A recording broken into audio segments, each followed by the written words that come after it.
Saya memutuskan untuk menyatakan berhenti dari jabatan saya sebagai Presiden Republik Indonesia terhitung sejak saya bacakan pernyataan ini pada hari ini, Kamis 21 Mei 1998. Kalau dipikir-pikir Pak Harto kok bisa turun?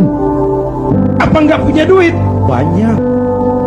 Apa nggak didukung tentara? Oh, sebagai presiden dia panglima tertinggi ABRI, Pangkostrat mantunya. Kok turun? Nggak punya duit, bisa minjam. Nggak punya beras, bisa minta. Nggak dipercaya, turun. Dengan segala kelebihan dan kekurangannya, Pak Harto masih menjaga keutuhan bangsa. Ya udah, kalau nggak dipercaya saya turun. Nggak usah sidang istimewa, ongkosnya mahal. Pak Harto juga nggak nakut-nakutin rakyat. Ntar kalau saya turun Jawa Tengah merdeka. Nggak. Pak Harto juga nggak ngumpulin pendukung. Kalau mau masih banyak pendukungnya. Tapi keutuhan bangsa lebih penting daripada kepentingan pribadi. Itu sosok negarawan. Itu yang namanya panggilan jiwa. Tujuannya amar ma'ruf nahi munkar untuk kemaslahatan bangsa dan negara. Kenapa? Negara ini kan kayak kapal, Pak. Kapal laut. Seluruh penumpang kapal ikut tenggelam. Negara kayak kapal. Korupsi, KKN, maksiat, munkarot, kebatilan, kezoliman, ketidakadilan itu ngebor kapal, bocorin kapal, krisis ekonomi. Sampai sekarang kita masih ngerasain, ya Bu. Biaya hidup makin tinggi, beban hidup makin berat, perusahaan besar ambruk, konglomerat terpuruk, hutang numpuk, pejabat ngantuk, PHK di mana-mana, lapangan kerja sulit, pengangguran meningkat, kemiskinan naik, kriminal menjadi-jadi, harga-harga kebutuhan tiap hari berlomba dan membumbung. La haula wala quwwata illa billah. Sejarah adalah sungai panjang yang membawa serpihan kebenaran, luka, dan kebanggaan. Ada tokoh yang dikenang sebagai pahlawan, ada yang dicaci sebagai tiran, dan ada pula yang berdiri di antara dua sisi itu. Soeharto, namanya menorehkan jejak yang tak mudah dihapus. Ia memimpin Indonesia selama 32 tahun. Ia membangun jalan, irigasi, sekolah, listrik desa, bandara. Ia membawa Indonesia ke era modern. Ia menurunkan angka kemiskinan secara masif. Ia menjaga stabilitas nasional ketika dunia sedang panas oleh perang dingin. Namun, ia juga meninggalkan otoritarianisme, sensor, pembungkaman suara-suara kritis, KKN yang merajalela, dan luka-luka sosial yang masih terasa hingga hari ini. Sejarah tentang Soeharto adalah sejarah tentang paradoks. Dan di balik paradoks itu muncul sebuah pertanyaan besar. Layakkah Soeharto diberi gelar pahlawan nasional? Pertanyaan yang membuat sebagian rakyat bangga, sebagian rakyat marah, dan sebagian lainnya masih bingung, ragu, dan terus mencari jawaban. Hari ini kita tidak sedang menghakimi, kita tidak sedang memuja, kita tidak sedang menutup mata dari kesalahan.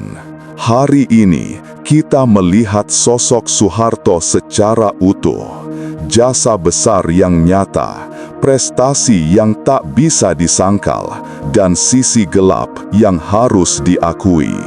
Dan dari semuanya itu, muncul 7 alasan utama mengapa sebagian pihak menilai Soeharto layak disebut pahlawan nasional. Mari kita mulai dari yang ke-7.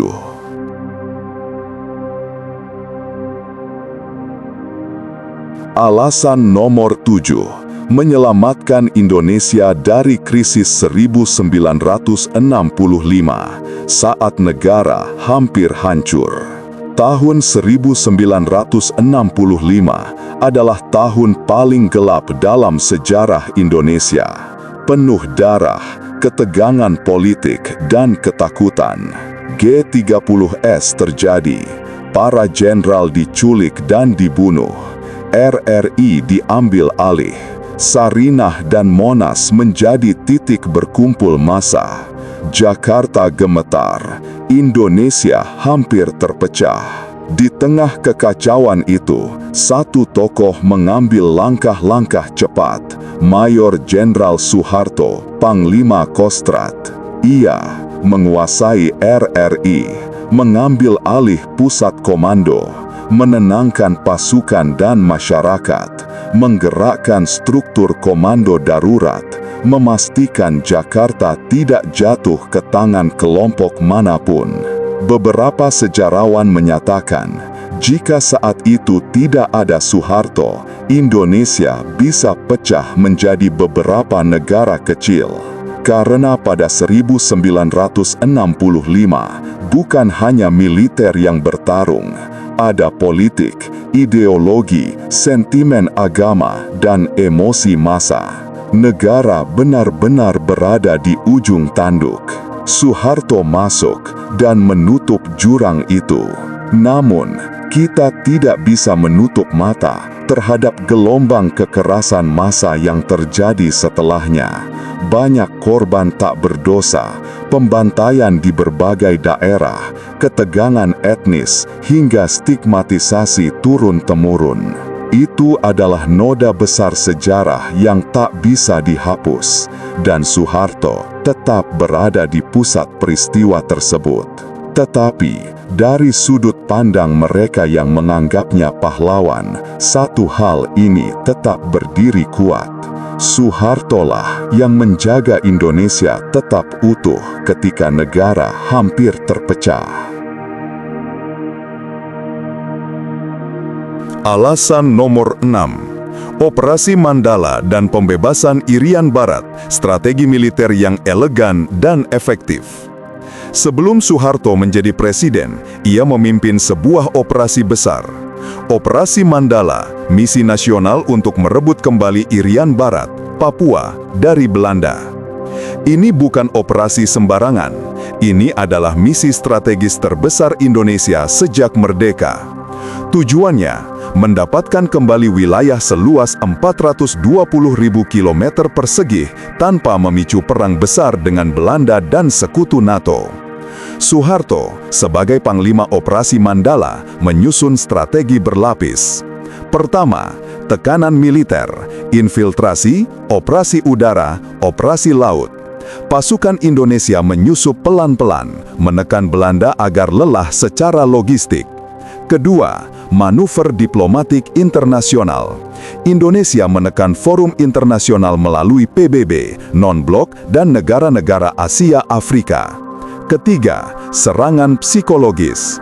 Indonesia membuat Belanda berpikir, jika perang terjadi, mereka akan kewalahan. Keempat, efisiensi serangan simbolis, bukan perang habis-habisan. Tujuannya bukan menghancurkan Belanda, tujuannya membuat mereka menyerah secara politik. Hasilnya, salah satu kemenangan diplomatik militer paling elegan di Asia. Belanda mundur, Papua kembali ke pangkuan Ibu Pertiwi. Sebagian ahli sejarah menyebut Operasi Mandala sebagai mahakarya militer Soeharto sebelum ia menjadi presiden. Namun, kita perlu jujur, setelah Papua kembali, integrasi sosial dan konflik di Papua berjalan penuh masalah di era Orde Baru. Tetapi, pendukung Soeharto selalu mengatakan, tanpa Soeharto, Papua mungkin tidak akan pernah kembali ke Indonesia secepat itu. Dan itulah alasan kedua, mengapa sebagian orang menilainya layak disebut pahlawan.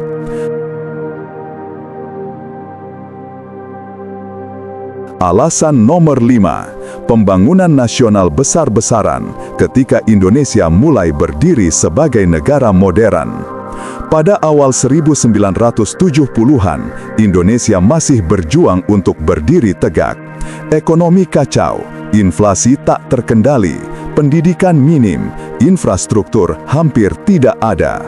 Tetapi, era Soeharto membawa satu hal yang tidak dibantah siapapun: pembangunan. Pembangunan di mana-mana, pembangunan tanpa henti.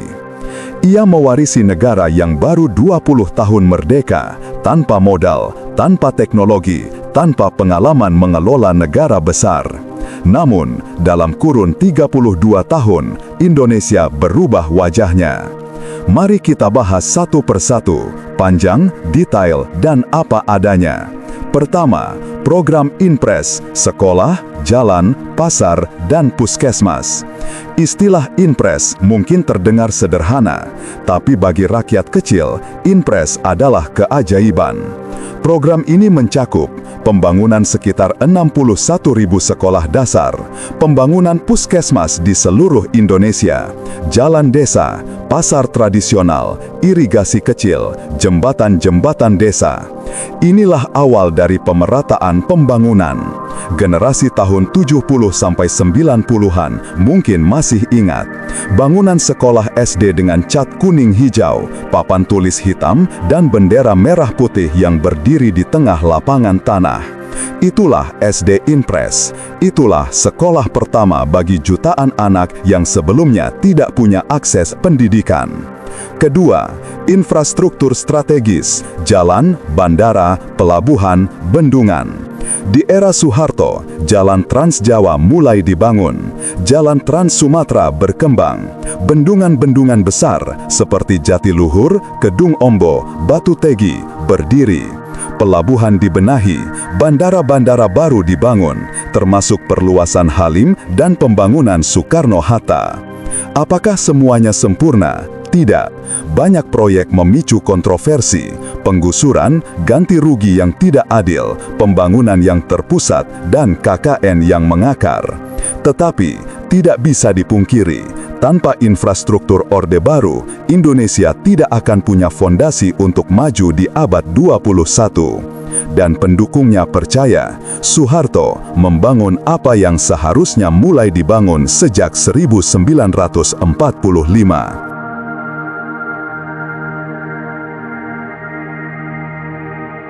Ketiga, industri strategis, pondasi teknologi nasional. Inilah bagian yang paling sering dibanggakan oleh generasi tua. Di bawah Soeharto, lahir IPTN, pesawat N250, CN235, PT Pindad, senjata, kendaraan taktis, PT PAL, kapal perang, kapal patroli, PT Krakatau Steel, industri baja terbesar, PT Len Industri, industri telekomunikasi dan satelit Palapa. Satelit Palapa menjadikan Indonesia negara berkembang pertama dengan sistem komunikasi satelit domestik. Bagi banyak orang, ini adalah era emas strategi industri nasional. Namun, kritik pun keras. Industri itu hanya berjalan karena didukung penuh oleh negara.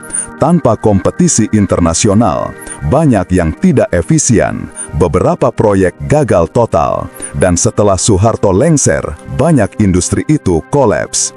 Tetapi, poin patriotiknya tetap kuat. Soehartolah yang memulai mimpi Indonesia menjadi bangsa industri. Keempat, harga dari pembangunan itu tidak kecil. Penggusuran terjadi, beberapa proyek syarat korupsi, wewenang pemerintah terlalu besar, banyak dana mengalir ke kroni bukan ke rakyat. Namun, bagi yang menganggap Soeharto pahlawan, mereka selalu mengingat satu hal. Indonesia dibangun dengan tangan besi, tetapi hasilnya membuat negara ini berdiri tegak. Petani sejak semula dan meningkatkan pendapatan daripada petani, melaksanakan intensifikasi dengan panca usaha menggunakan bibit, pupuk, batu-bata, serta irigasi, itu kan. Alasan nomor 3. Swasembada Pangan 1984, prestasi yang diakui dunia. Ini adalah salah satu pencapaian paling nyata yang bisa dirasakan rakyat kecil. Pencapaian yang tidak bisa dihapus dari sejarah. Tahun 1984, Indonesia berhasil swasembada beras. Artinya, tidak lagi mengimpor beras, bahkan punya cadangan lebih.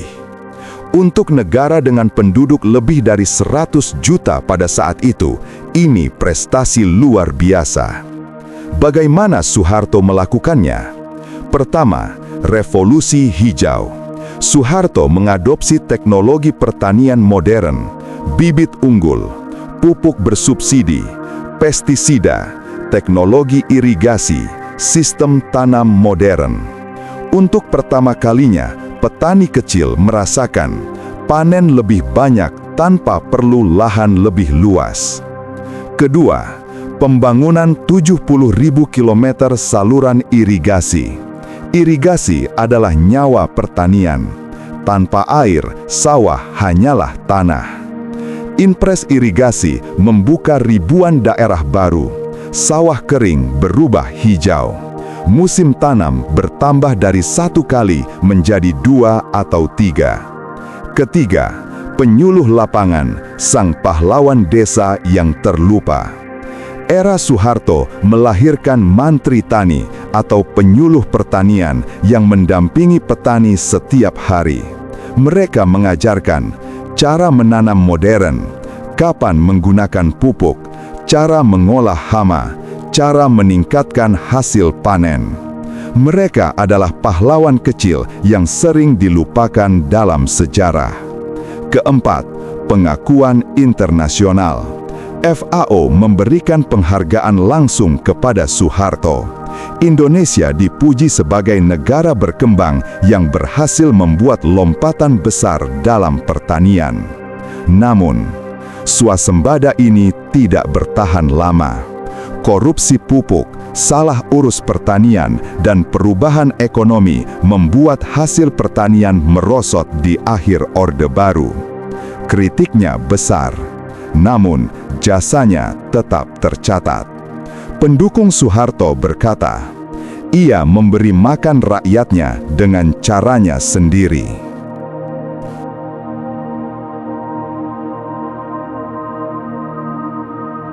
Alasan nomor 3, stabilitas nasional. Ketika Indonesia tidak terkoyak perang saudara atau kekacauan besar selama 32 tahun. Bagi sebagian rakyat Indonesia, apa yang paling penting dalam hidup? Bukan kemewahan, bukan teknologi, bukan demokrasi, tapi stabilitas, ketentraman untuk bekerja, kepastian untuk hidup, keamanan untuk keluarga. Era Soeharto dikenal sebagai era stabilitas. Selama 32 tahun, tidak ada perang saudara, tidak ada konflik ideologi besar seperti 1960-an, tidak ada kelaparan massal, ekonomi berjalan stabil, investor berani masuk, industri tumbuh, rakyat bisa bekerja tanpa takut perang. Inilah nilai besar yang dipegang kuat oleh para pendukung Soeharto. Tetapi, harga stabilitas itu sangat mahal. Pembungkaman suara kritis. Pada era Orde Baru, pers dibatasi, organisasi kiri dilarang, mahasiswa diawasi, aktivis diculik, pemilu tidak benar-benar bebas. Semua demi satu tujuan, kestabilan. Kritiknya jelas, stabilitas dibangun dengan membatasi kebebasan.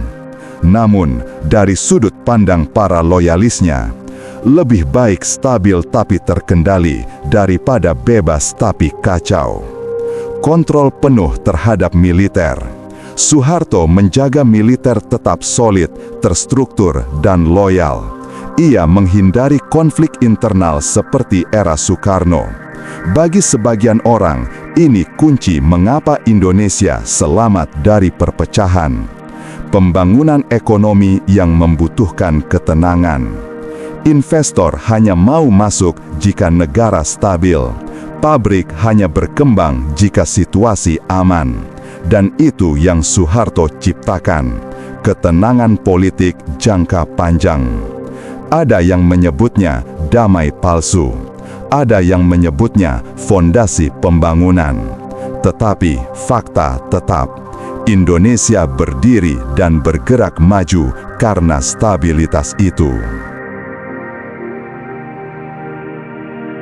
Alasan nomor 2. Menurunkan angka kemiskinan secara masif dari 70% menjadi 11%.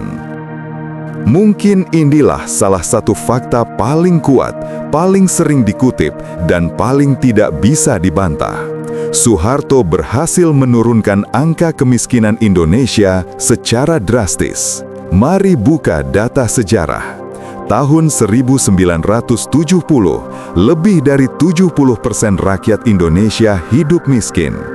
Tahun 1996, hanya sekitar 11%. Ini bukan angka kecil. Ini perubahan yang luar biasa. Ini transformasi besar-besaran. Bagaimana Soeharto melakukannya? Tidak dengan retorika, tidak dengan kampanye politik, tetapi dengan kebijakan ekonomi yang konsisten, terencana, dan terstruktur. Mari kita uraikan. 1. Harga-harga pokok dijaga stabil. Hari ini mungkin sulit dibayangkan, tetapi pada era 70-90-an, harga kebutuhan pokok sangat stabil. Beras, gula, minyak goreng, bahan bakar, transportasi umum, listrik, semua dikendalikan agar rakyat kecil tidak tercekik.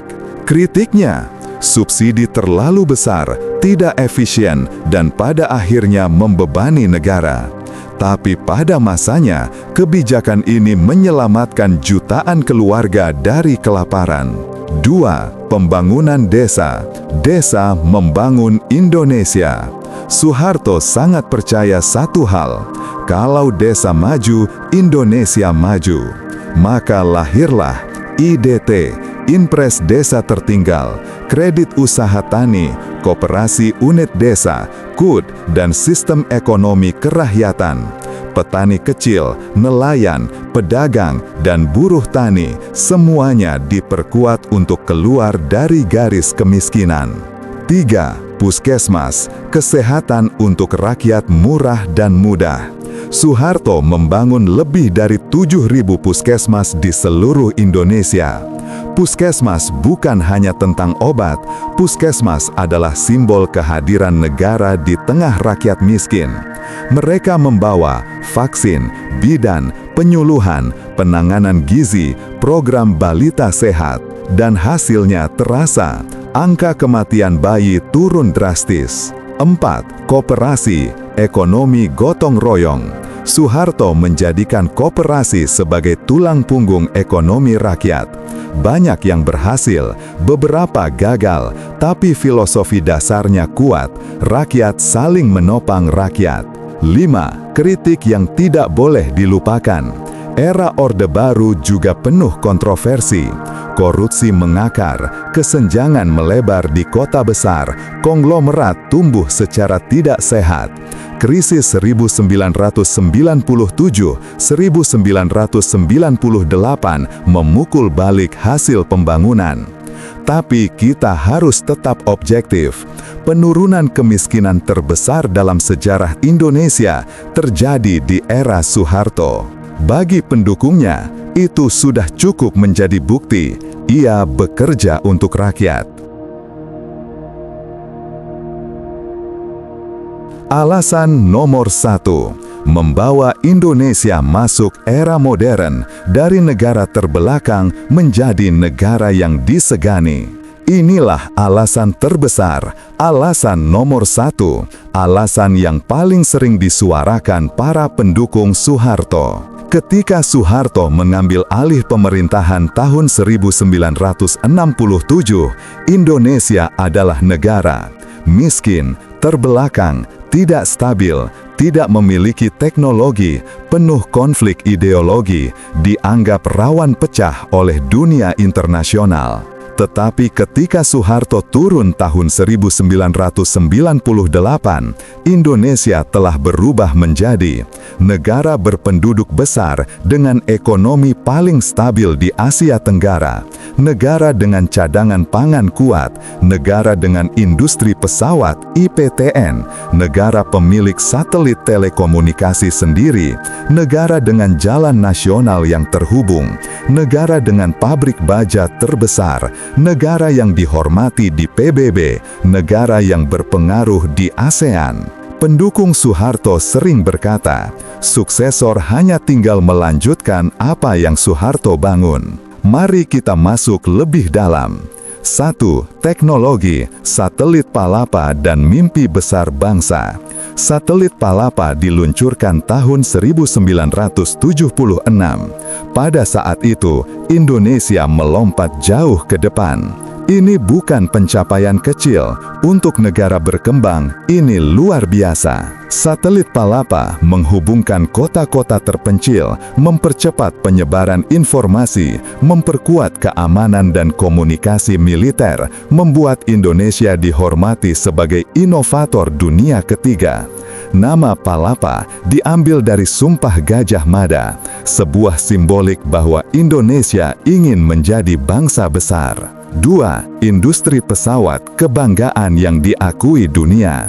Di bawah pimpinan B.J. Habibie, Soeharto mendukung penuh lahirnya pesawat CN-23, pesawat N-250, teknologi aerodinamika, riset aviasi nasional. Walau terjadi kritik pemborosan, namun industri pesawat adalah bukti ambisi besar bangsa. 3. Tata kota dan infrastruktur perkotaan. Jakarta, Surabaya, Bandung, Medan, Makassar, semuanya berubah menjadi kota modern.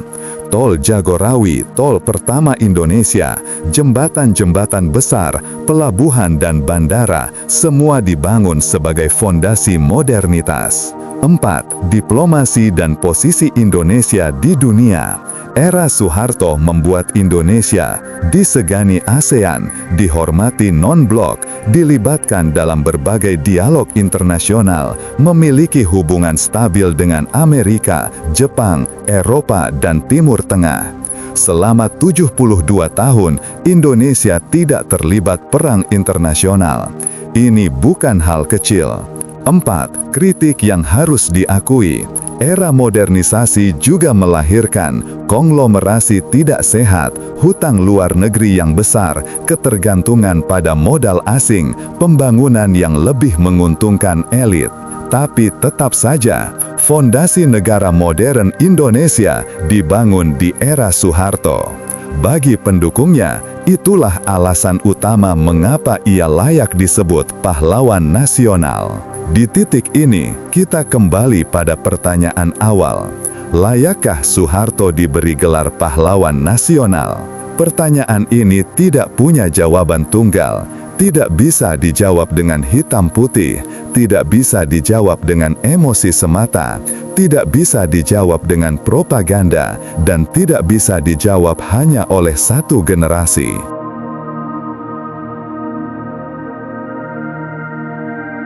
Soeharto adalah sosok penuh kontradiksi. Ia membangun, tetapi juga membungkam. Ia menstabilkan, tetapi juga mengontrol. Ia memajukan ekonomi, tetapi membiarkan korupsi tumbuh.